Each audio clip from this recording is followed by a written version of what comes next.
Welcome to the channel where we attempt to fix centuries of historical confusion with nothing but sarcasm and mild contempt.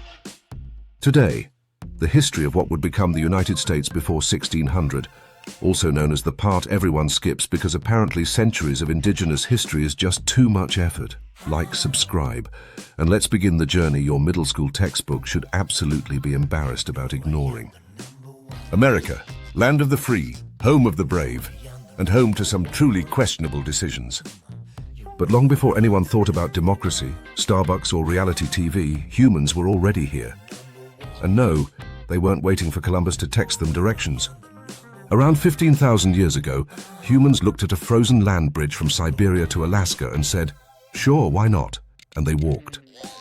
Across thousands of miles of snow and ice. No GPS, no Uber, just sheer stubbornness. They spread across the continent, adapting to deserts, swamps, mountains, and forests. These intrepid early explorers were excellent at improvising, or really committed to cardio. These folks were the OG survivalists. They made tools out of stone and bone, invented fire, and probably started passive-aggressive gossip too. Archaeologists call some of them the Clovis culture, because naming people after an obscure town in New Mexico is apparently peak sophistication.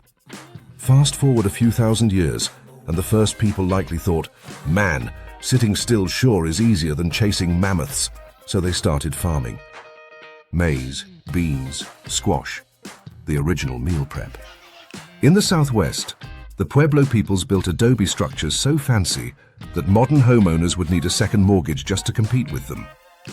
On the Pacific coast, nations like the Tlingit and Haida were out there living their best maritime lives, carving art masterpieces, trading and thriving. Europeans, on the other hand, were busy inventing new ways to complain about their castles being drafty and arguing over which noble gets to starve peasants first. Meanwhile, in what is now the state of Illinois, the Mississippian culture built Cahokia, a city larger than medieval London, with giant mound structures that rivaled the pyramids. Suck it, Europe. They weren't just surviving.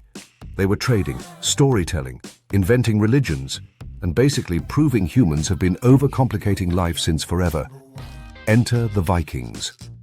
Around the year 1000, Leif Erikson sailed from Greenland to Newfoundland and named it Vinland, figuring if word got out there was land with wine, more Vikings would come visit. Come for the pillaging, stay for the Cabernet. They built tiny settlements, farmed, hunted, and then bailed out, probably after realizing that Canada is basically a giant ice cube with mosquitoes the size of small dogs and winter that lasts forever. Archaeologists at Lands aux Meadows confirmed it. Vikings discovered North America 500 years before Columbus, making Columbus the historical equivalent of showing up late to a party, taking all the credit and asking, "Where's the cake?" History textbooks, take note, your so-called hero is just a guy who tripped over a continent. Vikings, expert sailors, questionable colonists, and early champions of the "why stay when it's uncomfortable" philosophy. By the 15th century, Europe decided, hey, why not ruin another continent? Spain, Portugal, England, France, all racing to claim gold, glory, and bragging rights. Columbus sailed in 1492 thinking he'd found India and a route to the riches of the East. He didn't. He landed in the Caribbean and kicked off the Age of Exploration, or as modern historians call it, the age of infectious disease, slavery, and really bad decisions. And of course, Europeans brought smallpox. Because nothing says "nice to meet you" like killing half the population.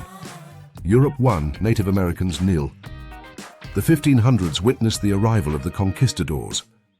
In 1513, Juan Ponce de Leon stomped around Florida hunting for the Fountain of Youth and found humidity. Hernando de Soto blundered through the southeast like a tourist who refused to ask for directions and trusted vibes over maps.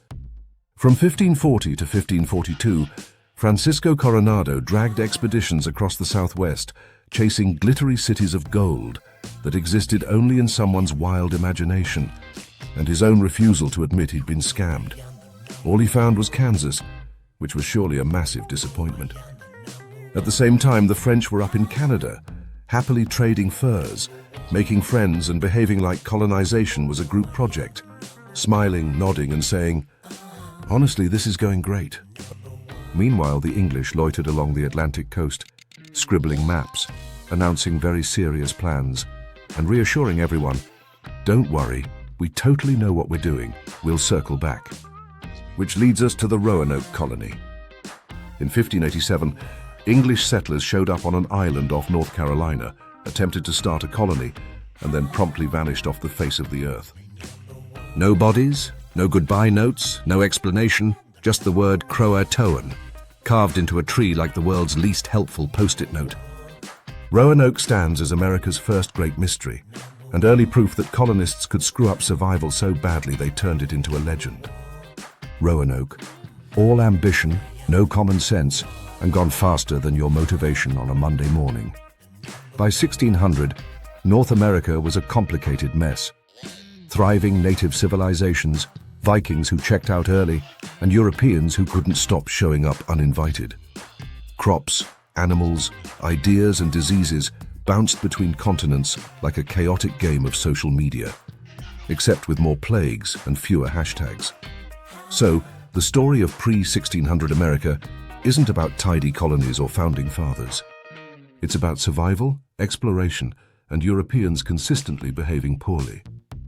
From short-lived Viking settlements to the mysterious Roanoke disappearance, the stage was set for, well, history. And it's only going to get messier from here.